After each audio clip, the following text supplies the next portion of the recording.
حضور نے فرمایا کہ میں قرآن مجید کی ایک ایسی آیت جانتا ہوں، اگر تمہیں معلوم ہو جائے، لوگ اس کو تھام لیں، اس کو پکڑ لیں، تو ان کے لیے وہ آیت کافی ہے۔ ایک آیت قرآن کی جو میں جانتا ہوں، اگر لوگ اس کو تھام لیں، اس پہ عمل پیرا ہو جائیں، اس کو روحوں میں اتار لیں، اس کو اپنے عمل کا حصہ بنا لیں، اس پر یقین و اذعان کا جہاں آباد کر لیں، تو فرمایا کہ وہ ایک آیت ہی ان کی پوری زندگی کے لیے کافی ہے۔ اللہ اکبر۔ اور وہ آیت کیا ہے؟ حضور نے بتائی، وہ آیت یہ ہے، وَمَن يَتَّقِ اللَّهَ يَجْعَل لَّهُ مَخْرَجًا وَيَرْزُقْهُ مِنْ حَيْثُ لَا يَحْتَسِبُ، کہ جو اللہ سے ڈرتا ہے، اللہ اس کے لیے راستے کھول دیتا ہے اور اس کو وہاں سے رزق دیتا ہے جہاں سے اسے گمان بھی نہ ہو۔ ہم ایک دفعہ ایک سفر پہ تھے، تو ہماری گاڑی کا پیٹرول ختم ہو گیا، تو اتفاق سے ہمارے پاس کوئی رقم نہیں تھی کہ جس سے ہم پیٹرول ڈلوا سکیں۔ تو میں نے اپنے ساتھی سے کہا کہ یہاں کوئی قریب ترین ساتھی ہو تو اس کا نمبر ہو تو اس کو فون کرو کہ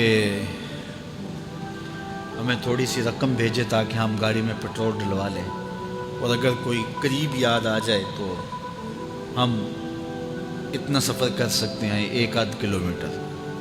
تو اچانک ایک ساتھی یاد آ گیا کہ وہ یہ دوسری تیسری روڈ کے اوپر اس کا گھر ہے، تو ہم نے گاڑی ادھر موڑی، تو ابھی اس کے گھر نہیں پہنچے تھے، تو ایک آدمی ہمیں دیکھ کے تو حشاش بشاش ہو گیا۔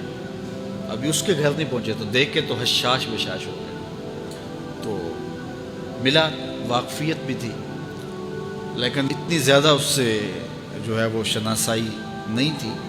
کسی اجتماع میں اس نے ہمیں بلایا تھا، تو ملاقات ہوئی تھی وہاں، ہم بیان کر کے اس کے علاقے میں، تو وہ لاہور آیا ہوا تھا، تو ہماری وہاں وہ ملاقات ہو گئی وہاں۔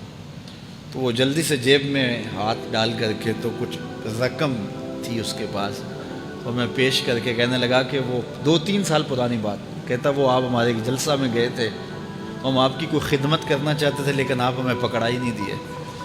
تو یہ ہے آپ کا نذرانہ۔ تو ہوتا یہ ہے کہ اگر کوئی نذرانہ پیش کرے تو میں کہتا ہوں کہ نہیں کوئی مسئلہ نہیں، لیکن میں نے کہا ٹھیک ہے لے آؤ، کیونکہ تم خود نہیں آئے ہو، تمہیں کسی نے بھیجا ہے۔ وَيَرْزُقُهُ مِنْ حَيْثُ لَا يَحْتَسِبُ، میرے رب کا وعدہ ہے اگر تم اس پہ بھروسہ کرو تو پھر وہ تمہیں وہاں سے دے گا جہاں سے تمہیں گمان بھی نہیں ہوگا۔ یہ یہاں ٹول پلازا ہوتا تھا نا، یہاں یہ جو پنڈی بائی پاس کے باہر، ہم 3 دن کا مسلسل سفر کر کے آئے، تو جو رقم وغیرہ تھی تو وہ کہیں راستے میں ختم ہو گئی، جہاں جیب میں ہاتھ ڈالا تو ہمارے پاس وہ اتنے پیسے بھی نہیں تھے کہ وہ ٹول والے کو دے سکے۔ تو میں نے اپنے ڈرائیور کو کہا کہ تمہارے پاس کوئی ہے؟ تو وہ کہنے لگا جی میرے پاس بھی کوئی نہیں ہے۔ تو میں نے کہا چلو اس سے ادھار کر لیتے ہیں، اس کو ہم کہتے ہیں کہ ہم قریب ہی رہتے ہیں، ابھی جا کے آپ کو بھیج دیتے ہیں۔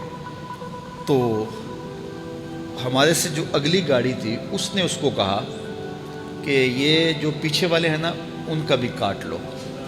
اس نے ہمیں پہچان لیا، تو اس نے کہا کہ یہ جو پیچھے گاڑی آ رہی ہے نا اس کے بھی لے لو۔ تو اس نے پیچھے مڑ کے دیکھا تو اس نے کہا اچھا یہ وہ آ رہے، چلو تم بھی رہنے دو۔ تو اس نے کہا تم بھی جاؤ اور وہ بھی جائے۔ تو یہ ہم نے کئی مناظر زندگی میں دیکھے۔ تو اللہ کے محبوب فرماتے ہیں قرآن میں ایک ایسی آیت ہے، اگر تمہیں پتہ چل جائے اور اس پہ تمہارا عمل ہو جائے، وہ تمہیں وہاں سے رزق دے گا جہاں سے تمہیں گمان بھی نہیں ہوگا۔ اللہ اکبر۔ بہت سارے واقعات زندگی میں ایسے رونما ہوتے ہیں۔ یہ اچانک 2 باتیں میرے ذہن میں آ گئی تو میں نے آپ کے سامنے رکھ دیں، تاکہ اس سے یقین میں پختگی ہوتی ہے، بالخصوص جو مبلغین ہیں ان کے لیے خاص طور پہ یہ باتیں ہیں۔ بس اس پہ توکل رکھ کے چلتے رہیں، پھر دیکھنا کہ اللہ تمہارے لیے کیسے اسباب مہیا کرتا ہے۔